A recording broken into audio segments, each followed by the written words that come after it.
Bonjour et bienvenue à cette courte vidéo de présentation de quelques fonctionnalités du fichier Excel qui vous permettra de faire de la pédagogie 3.0, c'est-à-dire de communiquer clairement l'information sur les résultats des élèves à vos jeunes, aux parents et à vous, et de communiquer aussi l'information au niveau de la progression. Si vous voulez en savoir un peu plus sur la pédagogie 3.0, je vous invite à cliquer sur le lien qui apparaît sur l'écran et d'aller consulter la petite vidéo de 21 minutes où vous allez voir comment appliquer donc les fonctionnalités du fichier, mais appliquer à la réalité de tous les jours.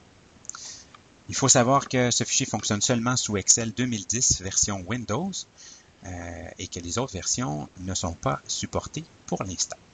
Donc, à l'ouverture du fichier, vous allez avoir la fiche des élèves. Je vous invite à aller dans la fiche des élèves. Donc, à l'ouverture, vous avez déjà des noms d'élèves qui sont dans le fichier. Remarquez que vous êtes dans l'onglet lecture. Le fichier est fait pour le primaire, donc vous avez toutes les notions là, qui sont à enseigner. Et vous vous dirigez vers la fiche des élèves. Et vous rentrez votre liste de prénoms. Ensuite, vous indiquez si c'est un garçon ou une fille. Votre groupe repère qui va servir au fichier à calculer l'âge. Et si l'élève, vous connaissez son adresse, vous l'indiquez ici. Pour rentrer les notes de la fin de l'étape de l'année dernière, vous vous dirigez vers fin de l'année antérieure, puis vous pouvez rentrer dans les colonnes blanches les résultats. Vous pouvez le faire dans toutes les matières, mais je vous recommande seulement de le faire là, en mathématiques et en français. Une fois que vous avez fini, vous cliquez sur ce piton-là, et là, ça va clignoter un petit peu, c'est que le fichier est en train d'enlever les cases qui ne seront pas utiles là, pour votre groupe, et on revient en lecture. Remarquez que Zang n'a pas de notes, là, je n'en avais pas inséré. Donc, ici, si vous vous apprêtez à faire un quiz, donc quelque chose qui ne comptera pas, vous indiquez ça. La date, si vous avez fait quelque chose de particulier au niveau pédagogique, vous avez utilisé l'approche par découverte, par exemple, donc vous pouvez l'indiquer ici. Et le sujet, donc disons que c'était 20 000 mots, page 15, que je me suis servi pour faire comme évaluation. Le total des points donnait sur 28. Et là, Stéphane a eu 20. Ariane a eu, donc le fichier transfère automatiquement en pourcentage, donc c'est plus facile pour l'enfant de comprendre qu'il a eu 71% que de savoir qu'il a eu 20 sur 28. Donc là, je rentre des notes bidons, hein, vraiment. OK, je m'arrête là. Disons que lui, il a eu... Donc, remarquez, pour ce qui est de ce petit bug-là, ça va être corrigé dans la version que vous aurez. Donc, remarquez que Julien sa case est apparue en rouge parce que ça vous indique que l'élève est en échec. Si l'élève est en danger d'échec, donc sa case va apparaître en rose. Donc, s'il est entre 60 et 67, donc ça va vous permettre de voir rapidement là qu'est-ce qui se passe en un coup d'œil. Ce qui apparaît en vert sur la droite, c'est la progression. Donc, si j'ai deux élèves qui ont exactement la même note, donc ici, disons que ces trois élèves-là ont 71%, on remarque que Stéphane gagne une médaille de bronze. Donc, cet élève-là, Stéphane, vient de progresser parce qu'à la dernière étape, il avait 65%. Et là, il vient d'avoir 71, donc c'est calculé avec des médailles. Je vous invite à aller voir la vidéo pour comprendre un petit peu plus là, ces éléments. Donc, ça vous donne une information sur qui est en train de progresser et qui ne l'est pas. Si l'élève était absent lors d'évaluation, remarquez qu'il va chercher la note qu'il avait à la dernière étape. Il l'indique ici et ne vous indique pas là, des statistiques au niveau là, de sa progression. Une fois qu'on a rentré les résultats, c'est le fun de mesurer notre effet.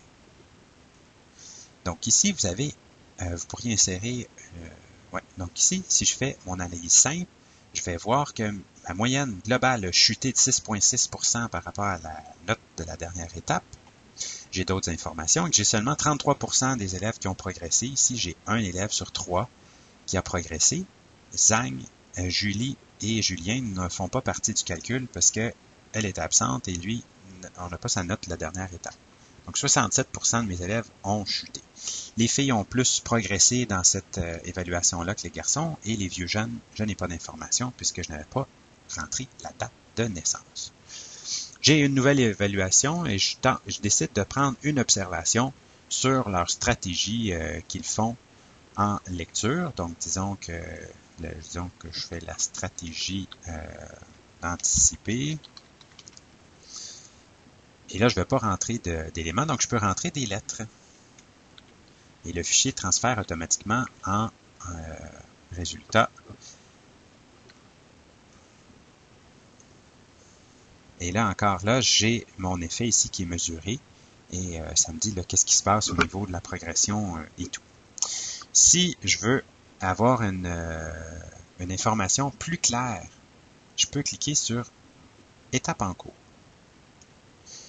Et là, quand je clique sur « Étape en cours », je vais avoir les résultats qui apparaissent. Ici, je n'ai pas d'autres résultats qui sont rentrés. Je vais vous montrer ma classe bientôt. Vous allez voir l'avantage de cette partie-là. Donc, la moyenne de 20 000 mots était de 67 %. La moyenne de mon groupe est à 73 %. Et là, dans la dernière évaluation que je viens de faire, voici ce que je retrouve comme résultat, donc une moyenne de 80. Je pourrais voir la distinction entre les gars et les filles, et la ligne horizontale va me donner la moyenne du groupe des filles à la dernière étape et les résultats qu'ils viennent d'obtenir. Je vous montre mon fichier d'élèves. Une fois qu'il est rempli, ça donne un petit peu plus on a l'impression d'avoir un petit peu le tournis, là, okay, mais ça m'indique clairement qui est en échec, je le vois tout de suite, qui a progressé dans les différentes évaluations. Puis si je vais dans mon onglet en cours d'étape, eh bien là, je vais avoir une mine d'informations. Donc, je peux aller voir un élève en particulier. Très pratique si je suis en train de faire une rencontre multi ou encore pour rencontrer l'élève et dire ta dernière évaluation qu'on vient de faire ici, voici ce que tu as obtenu, alors que l'évaluation que tu m'as fait au début septembre. Donc, plus les points sont loin sur le graphique, plus c'est des vieilles évaluations. Je peux le savoir aussi sur la moyenne du groupe.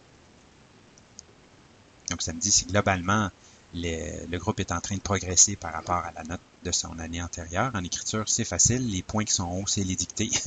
Puis les points qui sont plus bas, nécessairement, les vraies productions. Et j'ai aussi l'option là des gars, des filles.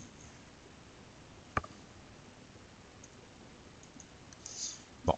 Ensuite vient la pondération et la fin d'étape, parce que ce qu'on veut, c'est bien intéressant, mais on veut pouvoir créer nos bulletins très, très rapidement. Donc, je reviens à mon fichier. Je m'en vais en lecture ici.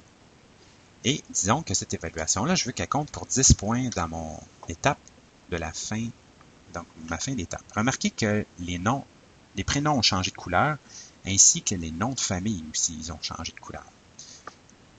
Donc ça me dit que Stéphane est en forte progression par rapport à la note antérieure. Julie et Julien ici, là, Ducharme et Tremblay, sont en progression plus légère. Je retourne dans mon gros fichier. Vous allez voir ce qui se produit. Donc, si ici, l'élève, cette évaluation-là comptait pour 25 % de la note, celle-là comptait pour 10 %. Et en écriture, donc, la dictée comptait pour 10 et cette évaluation-là comptait pour 5, disons. Ou 25.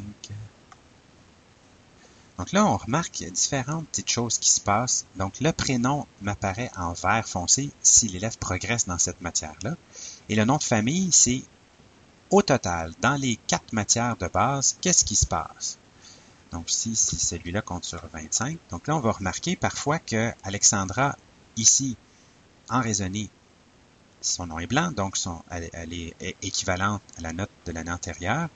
Et son nom de famille est vert. Donc, la personne, elle est en train de, globalement, dans les 4 matières, progresser. Donc, ça me permet d'éviter d'échapper des élèves avant la fin de l'étape. Je termine mon étape. Donc, ici, je fais fin d'étape. Le total ici, il me dit que je suis sur 35 points. Là, donc, c'est le pointage que j'ai donné dans ma pondération. Remarquez que le fichier me transfère automatiquement mes informations. Et je peux dire, non, lui, il ne mérite pas 70, il mérite 75 en fonction de votre jugement. Quand vous confirmez les résultats, remarquez que tout apparaît en rouge maintenant et que les notes ont bel et bien été transférées.